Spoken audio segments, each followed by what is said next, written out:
Here from the Working Fans Podcast. And at the Working Fans Podcast, this is just a podcast that three lifelong fans created to have a place to talk comedy and pro wrestling. Now, our comedy podcast releases every Tuesday, while our wrestling podcast releases every Thursday. We release bonus episodes under the moniker Working Fans Presents every now and then. You can find us on Apple Podcasts, Google Podcasts, Spotify, Breaker, any major podcast provider. The important thing is just please like, rate, review, subscribe wherever you listen to us. Now, we have started a new thing. We are now on Amazon and Audible. So those episodes release every Monday. And that's kind of going through the archives and just releasing our old episodes in a new area. So if you want to live through the process with us again, take that journey with us again, you can find us over on Amazon and Audible. Now, if you can't get enough of us in the audio form, check out our YouTube. It's youtube.com/C/Working Fans Wrestling Pod, or just search Working Fans Podcast on YouTube.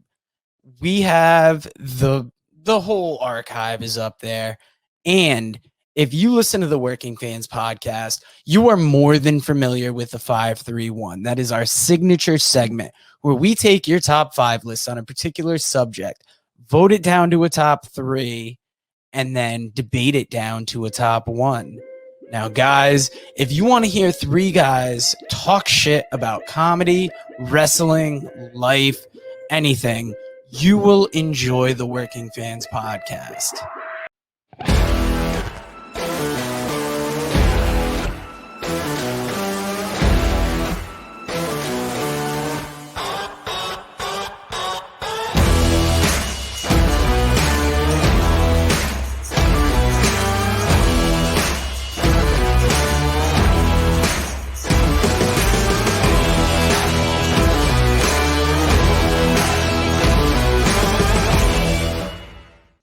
Everybody, it's the Combatcast with the man called Dave Chevy.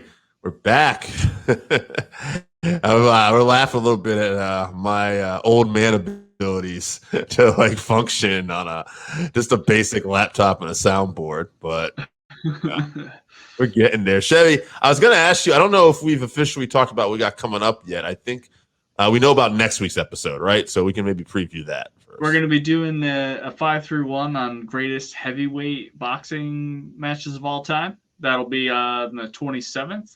And then on December 4th, we're going to preview UFC Fight Night Font versus Aldo, which that's going to be a great fight. Oh, yeah. December 11th, we're going to preview the UFC 269 Oliveira versus Poirier. That card's going to be super, super great. And then on 12/18, we're going to preview UFC Fight Night, Derek Lewis, the Black Beast versus Dukakis. That's Chris, not Kyle. Oh, the heavyweight Dukakis. Yep. Interesting. What's Chris Dukakis in the UFC? Is he the one? He's got some. He has some knockouts. Yeah. Yeah. Not as many as the Black Beast. So. No, this is a big step for him then. Yeah. He doesn't have that many fights, I don't think, but he's done well. So right, he's got a few bonuses and stuff like that. Yeah, big opportunity, man. Just for the name value alone. That's right, big time. Yeah, and it's kind of like Black Beast to me. He's like one of those guys. If I'm a heavyweight and I got potential, like he's a great fight because you can get hit and get killed. But, like, he's got that name ability, and, like, the Beast to me is always that guy who, like, you watch him fight, and you know he has that power, but he sees so many holes in his game. And if you just fight smart, you should beat him. I think that's what most people are thinking. Yeah, but they don't end up doing it, and it's just hard wild. to do it. I want to pull up some stuff here real quick. Hard to do it for 5-minute rounds, when you're getting tired. Right, you're getting tired, and you just got to be so alert. And that's the one thing about the heavyweight division, I guess, it keeps it open to the skill level. Other than the very tippy top, it's still, I don't want it's evolving, but it's like the least evolving, like, division. And I think somebody brought this up before, maybe Brandon Schwab or someone to talk about that. A lot of this is because great athletic people at that size tend to do like pro football or something. And even you still have some to go to boxing. So mixed martial arts for athletic heavyweights is not necessarily like, the cream of the crop for money, unless you're, again, the tippy top. Right. They're playing sports where they make money. Exactly. Right. So whereas, of course, there's so many people who weigh around 155 or 170 and are great athletes. And it's also a very common weight. And thus, the skill. If you're not boxing or playing tennis or baseball at that weight, you're probably a fighter if you're a professional athlete. So yeah, absolutely. Now, so you mentioned one of the cards coming up there, Charles Oliveira and Dustin Poirier. Mm-hmm. And on that note, whenever you mention Dustin Poirier now, as great a fighter as he is, and I love me some Dustin Poirier, and I hope he gets that belt because he's just one of those true grit and good guys in the sport. No offense to Charles. It's just that Dustin he's a grinder. I've watched this guy. He's a true epitome of like guys who can come back from a loss and get back in there and win. And that's one of the things like I really fell in love with this guy. Like the first fight I ever felt like in love with Dustin Poirier. Like I watched him against Max Holloway at featherweight, a young Max Holloway. I think Max is making his debut. You can look that up if you want. I'm pretty sure, yeah. Yeah, and Dustin, I want to say tapped him out like with an arm triangle or something. And it was just so crazy ironic because how successful both those guys have become. But Dustin, he fought at featherweight. He had a tough loss to Conor at that weight class. And, he ends up going to lightweight. And he's doing good, and he got caught by Michael Johnson at one point. And I remember it was a brutal knockout. And I remember I watched that, and I thought, man, this guy, I really like him, but like this is probably where he's at. He's going to be one of those. But no, it's not. Like he just keeps grinding. He gets better. And then he wins some fights that are super competitive. But if you look at it, you're like, oh, okay, that was competitive, but it's like, yeah, like Eddie Alvarez was a good fighter, but Eddie Alvarez was starting to go on the decline on that level a little bit. And it's like, okay, so Dustin's good enough for him, but he couldn't beat this guy. But no, he does. He just keeps getting better, and he's one of those guys you can never count out, and just a true grit performer. I guess on that note, though, as I give you all that just to say I always think of Conor now. Like their feud is just they're so entwined with each other. And that leads me to what I want to talk to you about today. Conor McGregor, Chael Sonnen taking barbs at each other. And I was telling you before we started today, like could Chael talk himself into this fight? Like I don't know his contractual status of Bellator, all right? But could Chael, or whatever Chael's doing, could he talk himself in this fight? To me, it's like, on one hand, he could because he's a great talker, and Conor's a great talker. He's the best. Yeah, so just the Chael's barbs. The barbs and the promo, like everything would be so excellent. This is like pro wrestling 101, like hype shit. Like they know it better than anybody, these two. And Chael's an older guy. And, he probably doesn't have the speed or anything. And I don't know what he's been doing. And so, like, on that hand, I know where you're going. So, on the other hand, he's also a very good wrestler. And he's considerably bigger than Conor. He's fought most of his career at light heavyweight and middleweight. And Conor's fought at max welterweight. And he's a smaller welterweight. Mm-hmm. So, on one hand, I think, okay, yeah, UFC would not want anything to do with this fight because it's such a dangerous fight in that regard. You don't want Conor losing to this old guy who wasn't even in the UFC, who's failed the SADA test before. So I don't know how he would even do now. But I don't know. What did you think about this? And I don't think it's going to go anywhere. But I'm just curious what you thought. As far as the battles that Conor has on Twitter, he picked the wrong person to battle with for sure because Chael's the best talker in the game. I agree with you. I don't think this fight would ever happen. There's too many negatives, like you were saying, for Conor, as far as Chael's size and his wrestling ability. And he has a name, but not enough. I don't think he's not relevant enough, like in the rankings, obviously, because he's retired. But Conor would. The one plus I would say is Conor could say if he knocked out Chael, he knocked out a heavyweight, because Chael made it to the semifinals in that Bellator heavyweight Grand Prix where he lost to Fedor. So I don't think it'll happen, but I do love seeing Conor get an ass whooping on Twitter. So yeah, I'm with you on that, buddy. I think that I think it's, I guess what I found intriguing as far as like, we're seeing so many crazy like carny kind of fights with the Paul brothers and stuff like that. That this was one of the few that like I was actually intrigued, because it was just an older, bigger guy against a more athletic, smaller guy, but both seemed to be kind of on the downcline. So it was like almost an interesting matchup. But I think at the end of the day, there's just too much. Like the next fight Conor has could be his last. Like if he gets beat up badly again, he's possibly going to be on his way out. So, or at least very devalued.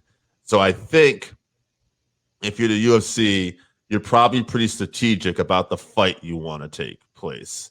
And we didn't talk about this off air, but I guess I'll throw this at you too. What fight do you think makes the most sense next for Conor? Is it Michael Chandler? No, him and Nate, I think, should fight. Both of them are kind of at that same spot where they're not going to win any fights, in the top of the division. Conor needs to get back into form if he's ever going to get back up there. Nate, I don't see him getting back up to that level. UFC wants to make as much money off Nate Diaz before he jumps out of the UFC to go fight a Paul brother, which I assume that's what he's going to do. So that's what I think will probably happen. That's probably what should happen for both guys' career and for the UFC. It makes the most sense. Conor's he just likes to stay relevant. So anytime there's a fight, he could be calling out someone. He'll be calling out Miesha Tate when she wins this weekend or something. Who knows? I'm going to disagree with you a little bit here, and I'll tell you why.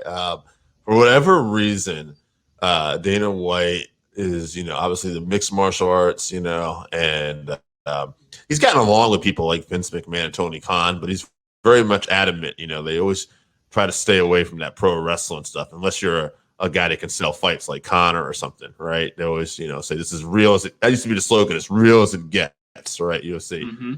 But one thing about pro wrestling, and I think Dana subscribes to this, if you are like on one last fight left, he loves to send you out with a loss. He doesn't like you winning and going on top and going to his other promotion. And I don't know why companies are like this. They look at one championship, like fighting too. Like, what did they do with a lot of UFC guys? They try to give them matchmaking that isn't really favorable to them when they come in. So it's like, oh, look, these guys get beat up by our guys. So for that reason, I could be wrong. I'm with you, but unless Nate is going to sign for a few more fights, I think they're going to send him packing, and they're going to try to give him a guy, I don't know who, but maybe some wrestler or somebody to try to devalue Nate Diaz. That being said, you're really not going to devalue Nate Diaz. I think Nate Diaz has got his hardcore fans, and he will end up boxing one of those Paul brothers and probably do very well. I think he'll do very well also. Now, one other thing I want to talk about before we talk a little bit about last week, there was another fight before we went on air I was looking at that might potentially be in the works. It was Kat Zingano talking to Cyborg, and she did the old Habib thing where I saw send me location, and Cyborg basically put up some area. I think one of the future Bellator fights area coming up, like California. and I think she tagged Scott Coker in it as well. We were talking about the potential records. Like Kat has a victory over Amanda Nunes. She dove into a flying armbar and got caught by Rousey. But then her next two fights, like she lost, were like decisions, including the Katelyn Vera, a split decision. She's fighting Miesha Tate this weekend. And she went on to win a fight, and she got a weird TKO eye injury where Megan toe. Yeah, the toe caught her in the eye. So it's a fluke thing. And since then, Kat's gone on to Bellator. She's won or two fights. And I think she's about as interesting as a matchup there is out there in Bellator, or really anywhere that's not Amanda Nunes or the UFC. Like I think Kat Zingano is probably the most interesting. And I'm not counting Kayla Harrison because I think Kayla, she's a bigger girl and she's not in that weight class or in that company yet, but that's potentially something. So not counting Kayla Harrison, I think Kat Zingano is like the fight to make. Yeah, her wrestling is very good. I just don't know if her striking is good enough to hang with Cyborg.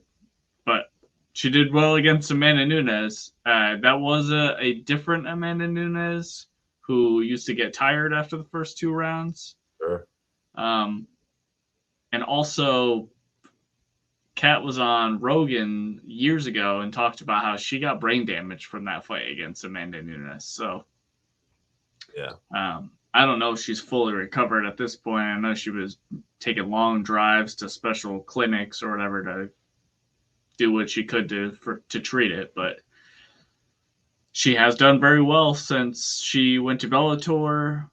I don't know the girls that she's fighting, so I don't know what kind of caliber they are. They're not Cyborg level. As that's the best matchup though, because who else are they going to fight? No, I think it's intriguing, and it's one of the few women's fights at featherweight that I'd be actually interested in seeing because there is such mismatches at featherweight. It seems to be like in the UFC, it's Amanda Nunes and everyone else, and in every Bellator, it's Cyborg and everyone else. So there's very few marquee matchups unless there's a potential Kayla Harrison signing another promotion. And I gotta think, I'll ask you this too. I think Kayla Harrison, by the way, most likely to go to Bellator. Yeah, I think so too. So her and Amanda are teammates, like they're friends. Right. So I don't see them really wanting to fight each other. Amanda and Nina were at Kayla's last fight. Like they're friends. So I think it's harder to get that deal done to get them to fight each other unless Amanda's ready to leave and retire, which, we've heard talks of it before previously, but I mean, nothing seems to come from it. Why not just keep collecting checks and rubies on those belts, And Dana doesn't seem very interested in Kayla when her name's brought up too. That's a promotion thing. He's interested. I'm sure he's interested, but I don't know if he's interested at the cost because Kayla's made some decent money for herself, winning these tournaments and dominating at the PFL. So, and it's not like the women's featherweight division is the glamour division or anything too. It's not going to make them a ton of money. So I don't even have rankings. Right. So, and she's going to have to fight at featherweight. So I do think it's a promotional tactic, but I do wonder if they're going to be able to come to terms at this point. Like, I think she's almost better off going to Bellator, beating Cyborg, continuing to build that name up the best she can. And then maybe there's a super fight they can do down the road. But yeah, I'm sure he is interested. I just wonder, I just see this potentially like, I think she's going to want more money than what he's interested in paying. That's my guess. I think if you see Amanda Nunes lose, then you'll see Kayla come to the UFC. If not, then I think Kayla probably waits until Amanda retires.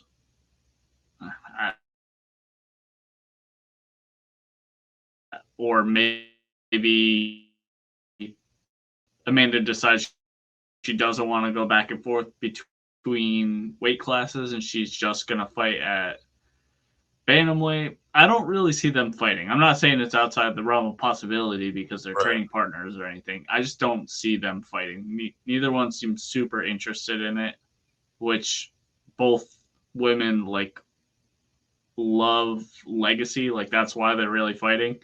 That would make the most sense for Legacy, but they're not talking about it, so I don't see it happening.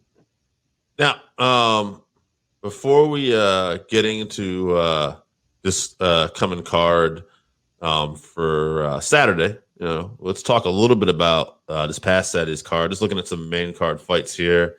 I didn't get to see every fight on this card. Like I missed Song Ladong and Leo Ars. Looking at that, and that looks like that was a TKO head kick and punches round 2. Did you catch that? I did. There's a lot of finishes on this card. Every fight on the main card was a finish except for the main event. Yeah. Yeah. Song Yudong, it was a bit back and forth. Song Yudong looked real quick, and then he landed a head kick and swarmed him and got him out of there. Yeah. And he's at bantamweight now too. So bantamweight is moved up. Chaos Williams got the win, Tico. But that was an interesting fight. I caught that fight. And what I thought was interesting was Miguel Beza, I believe his name is. He almost caught him in a leg lock like a couple times, like really close. And Chaos was just, he was hitting him in the head, but you could see there was a couple times where it was like he had to be really careful and very aware. And it was a fight I wasn't sure he was going to get the win in. To me, it looked back and forth, but Chaos caught him. And I know a few people thought this was an early stoppage, but I didn't see any problem with the stoppage. And Chaos in his post-fight interview said that he wasn't in any danger. He said, I know it looked like I was, but I wasn't in any danger with those leg locks. He was in a lot of danger to me, but he got it done. So he did say his leg was hurting a little bit too. Like he said, yeah I'll be ready to fight. Maybe not next week. Let this heal up a little bit. All right. I saw Felicia Spencer got the W. Speaking of women's featherweights, TKO, late TKO. I saw that. She looked like she really outclassed her from what I saw. She dominated. Her clinch and wrestling is next level. And interesting, in a fight that we thought for sure this guy was going to probably get tapped out, Marcus Rogerio de Lima, he just comes in and TKOs. We're not going to the ground. Maybe he knew that too. Maybe that's why he's like, no, I'm not going to the ground. 32 seconds. 32 seconds. Because I think we looked at his losses, and he had a lot of submissions losses to key people, and Rafa was so good on the ground. But no. So smart man. We're not going to mess around with that. Rothwell was not happy with the stoppage. I could have seen it either way, but what happened was he got clipped, but he was up against the cage and he was trying to throw, and then he got clipped again and he dropped immediately, which he didn't go all the way down. He ended up grabbing De Lima around the waist, and Herb touched De Lima to stop it, and then he let him go, and it was a shit show. Herb's good for like one of those a month, unfortunately. Yeah, I would say I did see a thing, and Dana used to always praise Herb, and he had a comment afterward that he's like, Herb's got to stop touching people unless he's stopping the fight. Yeah. So I did see that. That's a bummer. Now, Holloway Rodriguez, man, this fight was something else. To me, it was clear that Max won, but there were a lot of rounds that were really close, and I can see why the judges, some had it 48-47 and some had it 49-46. And I have to say, as great as Holloway looks, he always looks, this was the most damage, like physical damage I've seen Max take in a while. Like even those Volkanovski losses and stuff like that. Like I don't remember Max looking as beat up in the face like this. Yair was landing hard. Like he was putting everything behind all of his punches. And I think the leg kicks slowed Max down enough where Yair could hit him. Oh, it was a great fight. I saw people saying that, that was the fight of the year. They must have forgot that we watched Gaethje Chandler the weekend before. So I wonder if Gaethje Chandler, if that was 5 rounds, if it would even be a competition. I mean, I thought it was a great fight. I was so nervous the entire fight though because I love both guys, so that might have been a little bit biased because I was so nervous. But that foot by Yair too, he has trouble with that sometimes. It always seems to take a beating after some of these fights, and it definitely looks swelled up. I wonder if I don't know when that injury happened to his foot, but he did slow down on kicking Max's legs. And if he had continued that, it could have been a different fight. So, sure. Now, interesting too. People talk about Max, and Max. I don't say joke. Max talks about being the best boxer in the UFC, and Conor, obviously Twitter Conor had said something about that. He absorbs the most punches too. Now, Numbers MMA. I was watching this in the comments in Instagram. Because somebody asked them to back this up. Is this true? And they had him, I think, at the number 2. So Holloway does absorb a lot of punches. And Volkanovski, because that looks like the upcoming fight too. Even Dana, despite Max's 2 losses, very close losses, wants to make that fight, which is rare. He only lost one of those fights. That was bullshit. I understand. So, but that's my point. Dana normally would not. He's not ready to sign a fight. He loves Max, and I think who doesn't. Yeah, and this is clearly the fight to make. But I saw Volkanovski not like Conor, but also kind of talking again. He said Max absorbs a lot of punches. And he says, I'm telling you, Max, at some point, I know I keep saying this because he's got a hell of a chin, but that chin is going to go on you. I kind of think that's a real threat, though, at some point. It's just when. Right, eventually. But he's never been knocked down still. And I think he was 4-0 when he joined the UFC, and he got that loss to Dustin. So all of his fights except for 4 have been in the UFC against top-level talent. So never been knocked down. Most significant strikes in he holds 1 million records now for, strikes.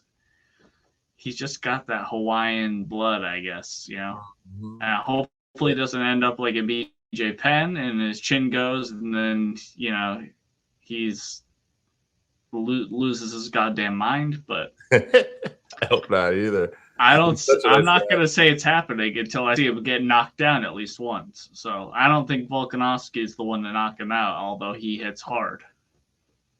Yeah, Volkanovski loves to use those leg kicks on him. He had some success until I think Holloway kind of changed up the game plan, if I remember that too. Yeah. I mean, I look forward to their third fight because regardless what you think about their second fight, these two are the best featherweights in the world, period. Absolutely. And I think you're almost looking at legacy fight with this third fight too, because, Max Conor, I understand, knocked out Aldo. And to me, Conor, maybe he could have been the greatest featherweight of all time. And I'm sure he's not crying. He went up to lightweight, he won the title, and he got to box Floyd Mayweather. And even though he's taking losses now, let's not forget, Conor had a lot of success. But if you want to look at it objectively, Conor had the potential to be the best featherweight. He beat Max Holloway by decision, a younger Max Holloway. He dusted off Aldo, and then he left the division. That being said, since he never kept, and I think you have to keep fighting to a certain point. Title defenses are important. I agree, and I think that's why Aldo to me was the man. And then Max beat him twice convincingly both times. And it wasn't like Aldo didn't get any offense. Both fights were like Aldo came in ready to fight. Max turned it on. Oh, that's what you got? Well, this is what I got. And then finished it each time. And Max won 9 in a row to get that absolutely title shot too. So it wasn't like he won 2 and then got a shot and, he's just a better matchup against Aldo. He, moved his way slowly through the division to get that shot to beat the best. So And the clear number 3 guy right now is Brian Ortega, who Holloway finished. And then, Ortega got improved and he fought Volkanovski, and Volkanovski beat him as well. So to me, not only is this the best, featherweight, might see these guys. I think Max very well wins this fight. This could be You might best. see another one.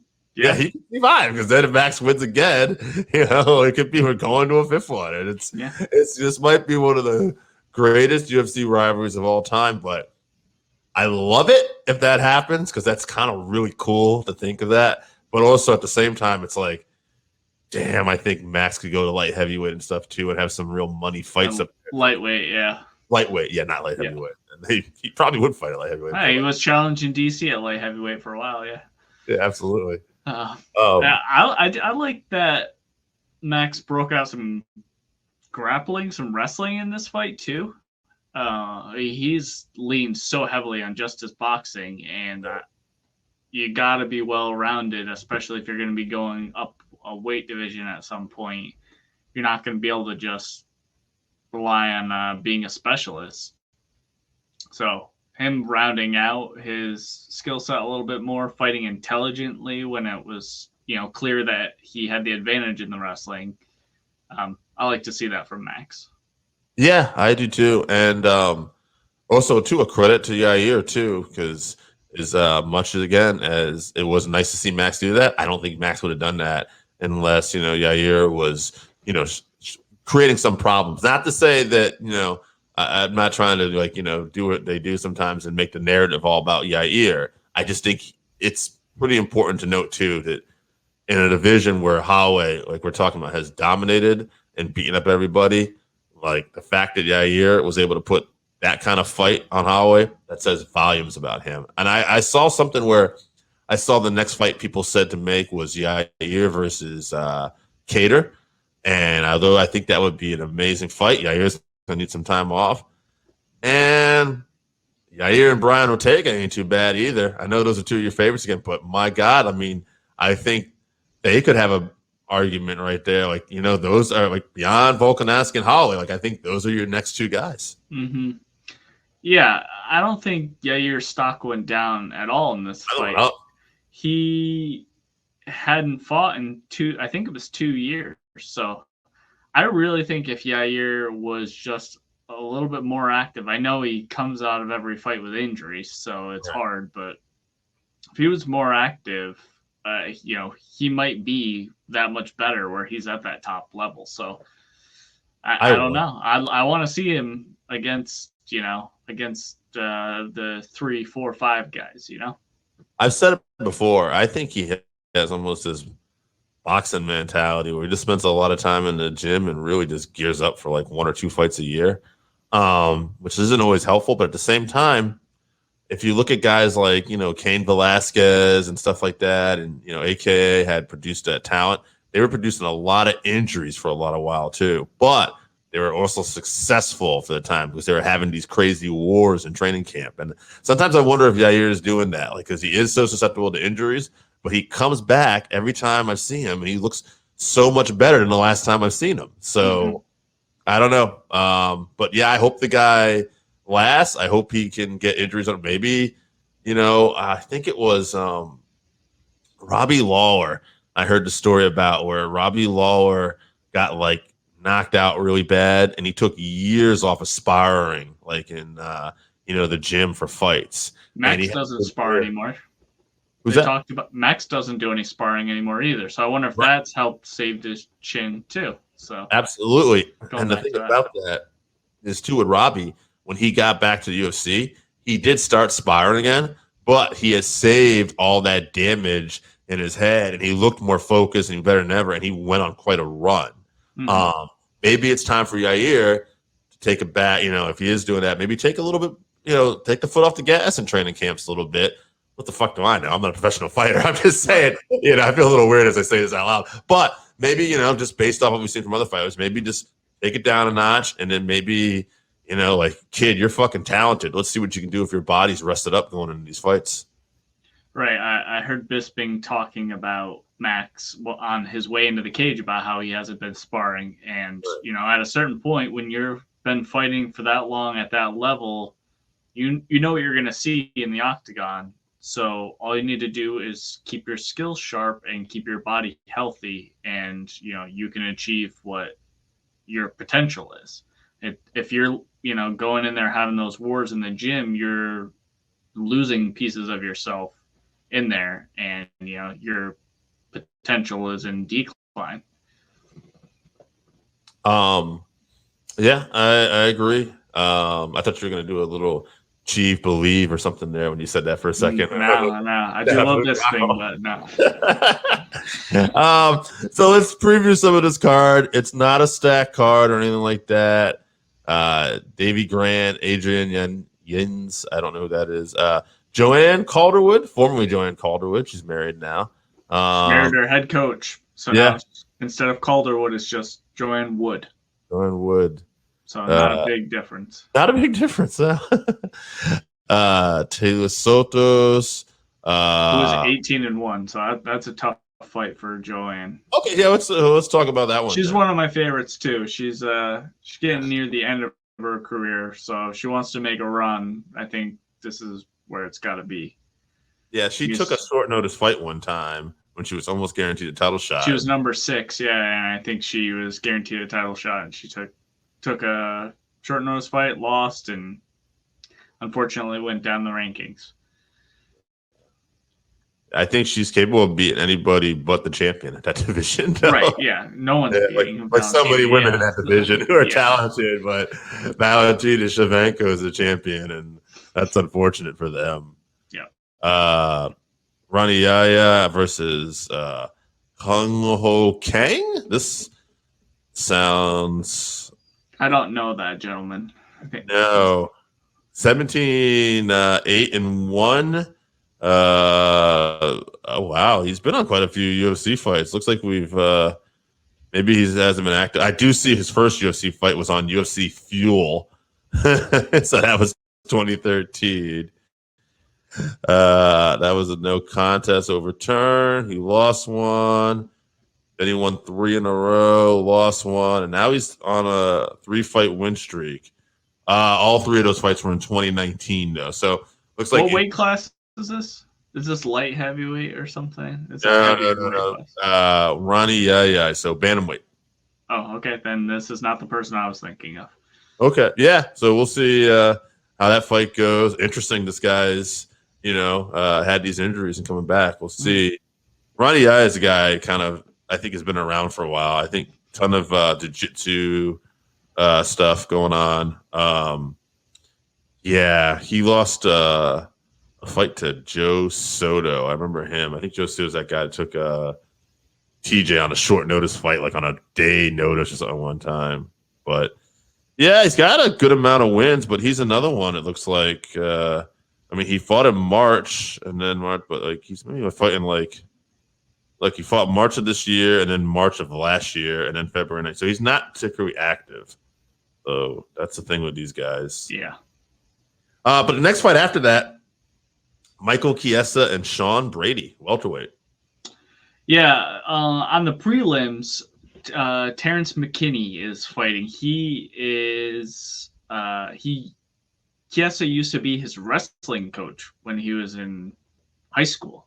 So that was a cool story. I saw him post on Twitter about how now, it was a picture of them when he was in high school, and now he's on the same card as Chiesa. So that's pretty cool. Hopefully he gets the win. I think he only has a few fights in the UFC, only a couple. Yes, this looked like a monster at welterweight, with the exception he had that loss to Luque in his last fight. Right, that was early, and I think he just got caught in a scramble and he got choked. But Sean Brady is undefeated, I think. Right, yeah, he's 14-0. So not doing Chiesa any favors. No, that's the first thing that jumped out of my mind was like when I saw this, I'm like, oh, we're not trying to I don't know if this is doing Sean Brady any favors. This is not the best. It's a good matchmaking in terms of okay, we're going to put the best fighters, but it's like no one's getting protected here. I think that I don't know. I think Chiesa probably wins this, by ground and pound, or maybe just grinds out a decision. But I would assume beating an undefeated fighter would propel him up the rankings to, somewhere near a title shot. It's very jammed up at welterweight, up at the top, but right. I think he was on a good streak. He had that loss to Luque. this could put him back up there. You can show that was just a momentary mistake or fluke or whatever. So I'm pulling for Chiesa. These are the type of guys I'd like to see sometimes fight a Nate Diaz. I'd like to see. Nate doesn't like to take those fights though, for good reason. Nate wants like big money fights and fights that are going to draw attention. But sometimes I wish, I'm like, man, like let's give one of these guys a shot at somebody with some name value here. Right. Katelyn Vera, Miesha Tate. Katelyn Vera is one of those girls to me. So like I always see her name at the top. Like we said, she has a win over Kat Zingano. I think she's beaten Sahara Eubanks and stuff like that. She's beaten some notable names. But man, Miesha Tate's a legend. This is a huge fight for her. Both girls have lost 2 out of their last 3 fights, but Miesha is dating back to 2016. Right. So I wonder if the real factor is what Miesha are we going to get? Okay, she beat Renault, who was 40 or older. She might have been in her 40s. So that's not a very good measuring stick or sample size of where Miesha's at. It was a good warm-up fight. So if she can take care of Katelyn, who's a contender, but has struggled recently, yeah, she's going to be put right up there against Nunes, Yeah. Okay, so I looked at and if you look at Katelyn's last fight, she lost the decision to Yana Kunitskaya. This guy. It was a catch weight because Vera missed weight too. And it's kind of funny because that's what when I see inconsistency like this at this level, like, oh wow, she's beat some people and then results. I always wonder if it's weight factor, like that could make you. Yeah, bad weight cut is tough to overcome. Yeah. So that was my first first thing to hit my mind, and I looked at it, I go, oh, missed weight in the last fight. Yeah, interesting. I know. I guess, like I said, it's not a really stacked card. I guess we'll make a couple picks here, just on the main, the co. Like you, I'm gonna go with Michael Chiesa, just because he's experienced, he's been around, and Sean Brady, 14-0 brother. I saw you beat Jake Matthews in your last fight. That's cool. This is a different level, so you're gonna have to show me a little more. In Vera, just a little inconsistent for my liking. We don't know. Tate's been away, but I thought she looked decent in the last fight against obviously an older opponent. But based off of Tate's legacy and the inconsistency of Vera, I'm gonna go with Tate for now. I'll say, I don't know why. Like mentally, if I'm gonna make this pick, a smart thing would be, well, it's a decision. We don't know enough. But man, I know Tate likes to go at it, and I'm going to say she gets a finish. I'm going to say round 3. I'll even go as far as say ground and pound TKO. I'm going with Chiesa. I think he either submits him or ground and pounds him early, or we get a grappling decision that's kind of boring. Okay. And then I'm also going to go with Tate, but I think it'll definitely be a decision. Okay. Now, one final question before we get out of here. Have you ever seen this heavyweight boxing now? Have you ever seen the fight Ron Lyles versus George Foreman? I have not. Well, you heard about it? No, I have not. That's okay. That's all right. I was hoping you'd say that. So check that out if you get a chance. Lyles. All right. Yeah, because I did get a heavyweight boxing list from somebody already that we know, mutual friend. And he had that fight on there. And I saw it as a kid. It was a rerun because I'm not even that old. But it was on ABC, Wide World of Sports. This was Foreman originally in his original run, not when he came back. And it's 2 classic heavyweight boxers. I want to say the fight goes 5-6 rounds. And they just literally take turns knocking each other down for a round. Like Foreman is getting knocked around and then coming back. It's ridiculous. And I plan on watching it at some point this week before we have to check it out. Yeah, I think it's to be a homework assignment for both of us just to see what we think. Because I haven't seen it in years, but someone had mentioned it, and I'm like, all right, I'll have to watch that again. So, cool. All right. I think that's going to do it for this week. we'll be back next week talking top 5 boxing heavyweights and previewing some more awesome cards in December. Actually, why don't you hit us with that preview? Right. So December 4th, we're going to preview UFC Fight Night Aldo versus Font, fire card. And then 12/11, we're going to preview the UFC pay-per-view 269 Oliveira versus Poirier. And then 12/18, we're going to preview Black Beast versus the older Dukakis, Chris Dukakis. All right, there you go, folks. And so in the meantime, enjoy the fights. And thanks again.